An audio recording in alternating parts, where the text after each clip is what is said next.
Hey, welcome to 23 Degrees Sideways. Today we are talking a little bit about some Reddit stuff, and it's boat related. So, boat video.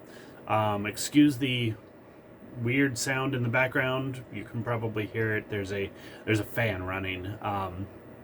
Basically, we're circulating air because of a rainstorm.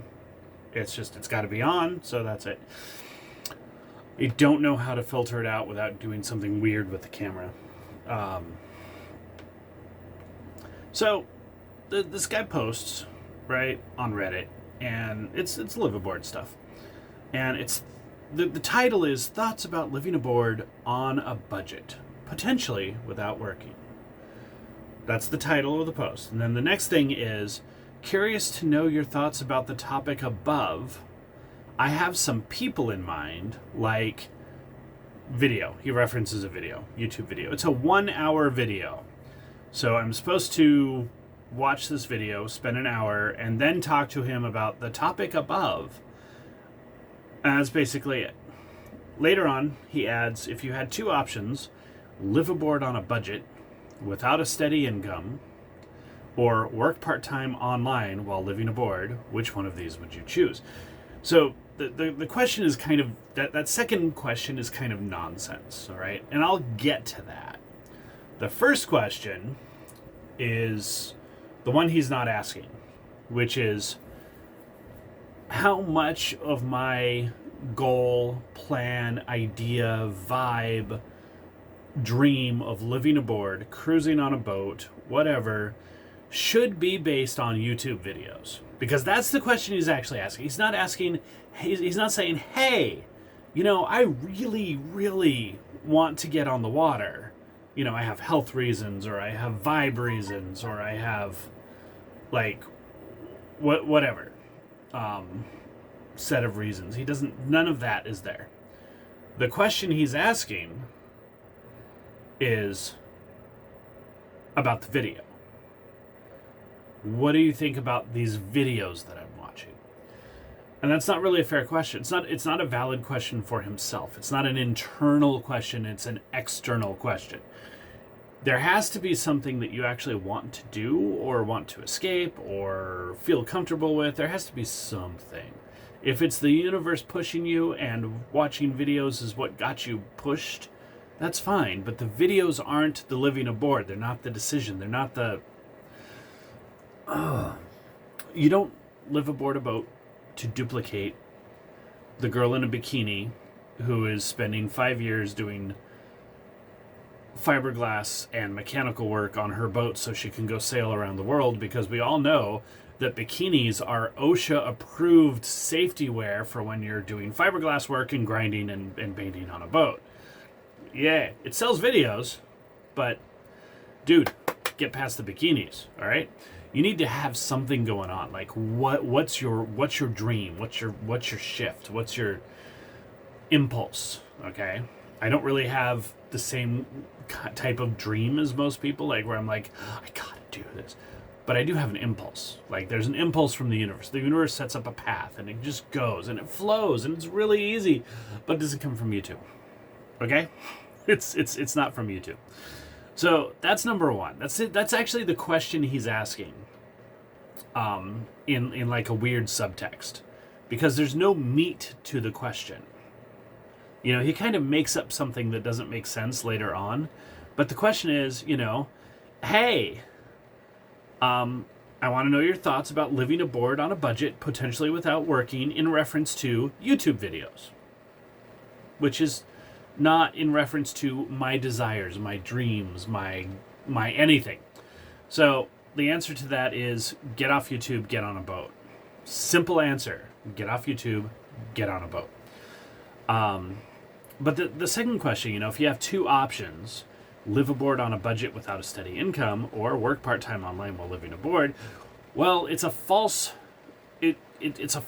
question.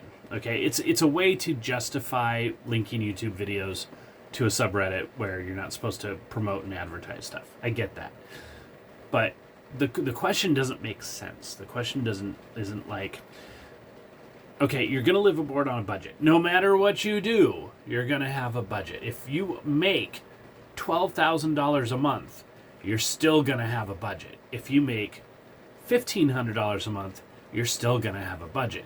Actually, you may have less of a budget at $1,500 a month than you do at $12,000, partly because of how people treat money in different quantities, how people who make more money on purpose treat money, like budget-wise and everything, and partly because of the type and nature of boat you're likely to have. If you're making $12,000 a month, odds are pretty good you're not running around on a 1978 Catalina 30, which frees you from all budget constraints if you're working if you're making $12,000 a month. Okay, I mean, you've got a little engine that could.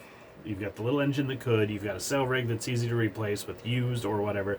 You've got a pretty easy coastal cruiser. If you're really like anchoring out and not getting overboard with your drinking habits or your steak habits, steak out. You can eat steak on the boat all day. But eating out. If you're not spending $200 a day eating out, you don't really have a budget. You can live cheap and save tons of money, and there's no problem. $12,000 a month. Yeah, you don't have a budget. You will eventually, because sooner or later you're going to look at the money and you're going to look at the Catalina 30 and you're going to get a Hunter 46 or something, and you're going to have to either do cash or payments. You're going to have to do insurance, and you're going to have to do like $8,000 sales instead of $800 sales when you replace a sail. There's going to be a budget. $1,500 a month you're living on your, whatever random 26-foot Columbia or something that you found for pick it up free, maybe a Capri 22. People live on them. There's no, you don't have to go Lieutenant Dan, but you can live on a 22 or a 25. And you're not looking at a budget so much as you are like, hey, whatever works now works. If something breaks, I wait until I have money to fix it. You don't save up money and invest in the boat because the boat's basically free or it costs you $1,000 or $3,000 or something. Like, you might be on less of a budget than if you have $4,000, $8,000 a month of income. But yeah, you're living on a budget, even if it's not a formal budget. It doesn't matter if your income is steady, online, in person, you're still on a budget. So it's a nonsense question, right? And the option, of course, is both. All right. If you are doing this with the intention of online remote work, and there's no problem with that, more power to you. The more people do this, the better. Okay? It's the kind of thing where people making a reasonably significant amount of money, and by that I mean as little as $2,500 a month, living aboard is a better position for the community than people who really are meth heads with no income running from the law. Like there's just to put it down there. I'd have no problems with running from the law. I have no problems with no income if you're a self-supportive and self-active person, right?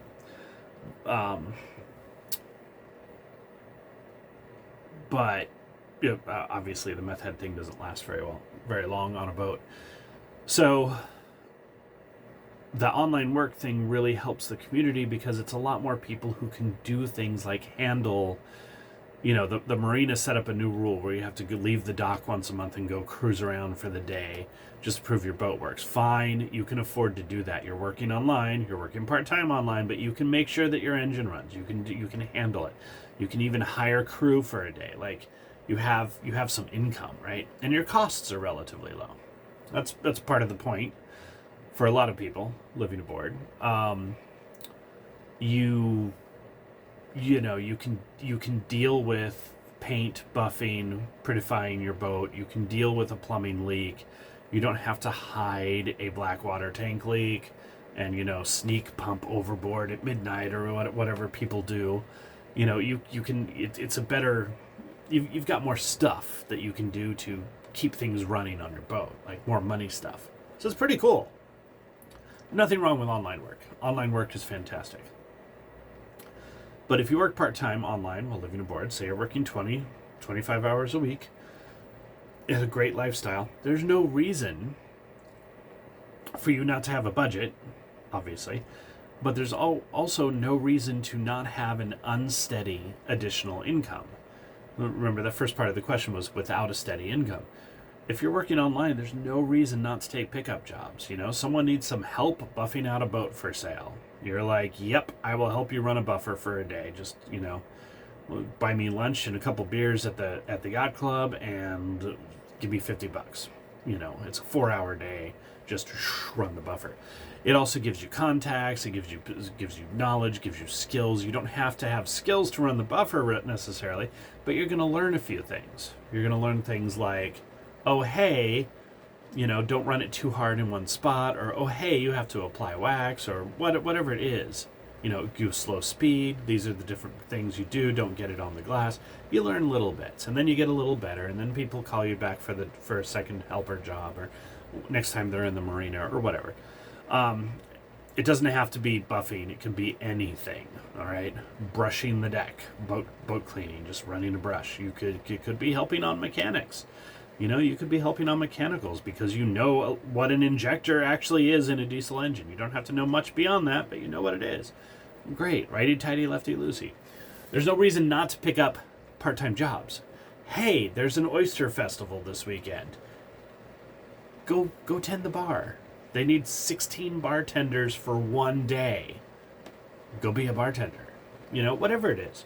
There's no reason not to have the unsteady income. So this is like one of those complete nonsense things where I don't even know, beyond I'm looking for validation on my YouTube habit. I don't know what the question is. I don't know what the guy's really trying to get at. I don't know what's really there. As far as YouTube goes, I'm on YouTube. You're watching this on YouTube. YouTube is great. Please pay me, subscribe to my Substack or send me some money on the Cash Apps or whatever. That's totally fine. Making money on YouTube is absolutely fantastic. What I don't want people to do is post one of my videos as a link and say, hey, talk about this with me. I want you to have your own thoughts and have your own stuff and figure out what you want to say. If you want to discuss the video, say, hey, I watched this video. You can even link to the video, and these are the things I thought. And actually type some stuff. Like, give us 5 paragraphs. Basic essay, 1, 2, 3, 4, 5. There you go. You've done an essay. 5 sentences as paragraphs. That's fine too. Just put a little effort into it and give us something and make it internal. Make it about yourself. Because I love helping people.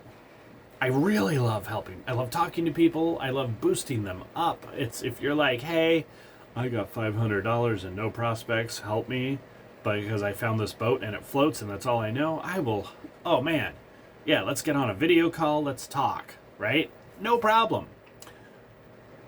But if you're going to be like, hey, I watched this video, what do you think about me living aboard? I'll be like, well, what do you think? Because what I want to know is what you think, not what the bikini girl said on the video. I don't mean to pick on the bikini girl thing. It's just, I do watch a lot of YouTube videos, and it's really funny how much even the male-centric stuff involves girls in bikinis as like thumbnails and stuff. The whole video can be about a maintenance cycle for a diesel engine, and the thumbnail is the wife in a bikini with a rum drink. And I'm just like, well, that's not what I'm looking for. It's, in fact, if I'm scanning a long list of search results, the bikinis are just kind of automatically out because they're not going to match I'm looking for a diesel mechanic video. Not at all. They're not going to match I'm looking for a live aboard video either, because that makes me think, oh, that's a party girl video. Oh, that's a Florida weekend cruise video. Maybe it's a Florida mini loop video, in which case I do want to watch it because I want to do the mini loop. That's cool, but different searches, different expectations. If I search for sailing in Florida, I fully expect to see bikinis because it's Florida, and even in winter, it's like down in the Keys, you hit 75 degrees on a regular basis. You can and the water's stat warm. You just go. You don't need to wear clothes, right? So anyway, that's what I got. Thoughts about living aboard on a budget, potentially without working. You need money. No matter how good, this is a boat thing, okay? You don't need this in the wilderness. You can go bushcraft without any money. There's going to be a point where you need to buy something, or trade labor for something. There's going to be form of exchange. But boats, you can't be that independent anywhere I know of. Okay, no money at all just isn't going to work. Okay, you have to buy the paint. You can't just make it out of sand, ocean water, and unicorn dreams. Like you've got to buy the boat or the paint. You've got to buy the boat. You got to buy the paint. You've got to buy materials. If you're building a boat, you've got to buy fasteners. You're not gonna just like mine copper and make bronze. And you're gonna need money. You don't need a lot of money. If you want to live aboard on $1,000 a month and just cruise up and down the ICW on your little Catalina 25 pop top, pretty much you're okay. You're gonna have some seasonal issues because for winter this last winter is a really good example. Random storms happen. You're probably going to be a lot happier if you're south of Jacksonville, significantly. And that means trying to live on the Florida coast, which is going to be harder on a 25-foot boat than it is on something that's prettier and bigger, because there's that whole do you look like a meth head kind of vibe going on down there. Other than that, $1,000 a month, you can do it. You're going to be rowing to shore. You're not going to have an outboard dinghy. You're going to have a rowing dinghy. You're not going to be able to replace the outboard if you get an outboard, because $1,000 a month isn't a lot. $2,000 a month, you're fine. You're set. Get yourself a 28-foot boat, 30-foot boat, something older, easy to maintain. Reliable engine is going to be the only thing that you really, really have to think about, and you're going to have to do a lot of self work on that. You're going to have to do a lot of do it yourself work. You're going to have to do a lot of stuff, and then the world is your oyster. You can have an outboard motor for your dinghy. Probably your boat's going to be powered by an outboard. It could even be the same outboard. I wouldn't do that though. I wouldn't do that. But yeah, you're going to have enough money. You're going to be able to handle a bottom job when you need to do a bottom job. You're going to be able to pull into a dock for a couple days when you need to do that. You're going to be able to anchor out. You're going to be able to move. You're going to be able to buy fuel, because sail power only isn't realistic for moving around, being a liveaboard on $2,000 a month in the U.S. It's possible that it works differently somewhere else, but U.S. cruising is what I'm going to focus on here, almost exclusively, probably for the next several years of this channel, because I don't want to talk about how to live on $500 a month in Mexico when you're 22. One, I'm not 22. Two, I'm kind of in it for a long term at this point. Like, this could totally change. I could change the channel in 6 months. Like, something happens in life. The universe says, hey, you're going this way, this direction. Whatever. Suddenly I'm living on an island in a shack. That's great. I'll do it. Give me waves and a beach. But right now, the focus is long-term U.S. cruising. I don't want to try to get into I'm still functionally a teenager and I'm having a 2-year adventure on the Baja coast, and I don't really care about longevity and keeping the boat going for 20 years and all the stuff. Because I look at this cruising thing, and there's a lot of people, it's not really a long-term plan. It's not really a long-term lifestyle, Even when I look at Barry and Haley, Sailor Barry. Great channel, great YouTube stuff. I see them as having a goal and an idea, but I don't see them getting old on a boat. Just don't, And I like to talk in my videos about what happens if you're going to do this long term, if that is the potential. So that's it. I'm hitting 20 minutes, so I'm just going to stop rambling and tell you one more time, thoughts about living aboard on a budget.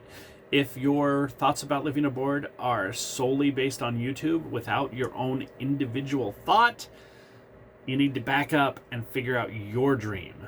Use us. Use the YouTubers as reference, but you need your own dream.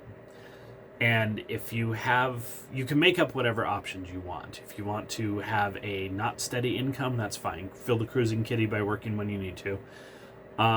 Working part-time online is fantastic. If you can swing it, absolutely do it. That's it. Stay sideways.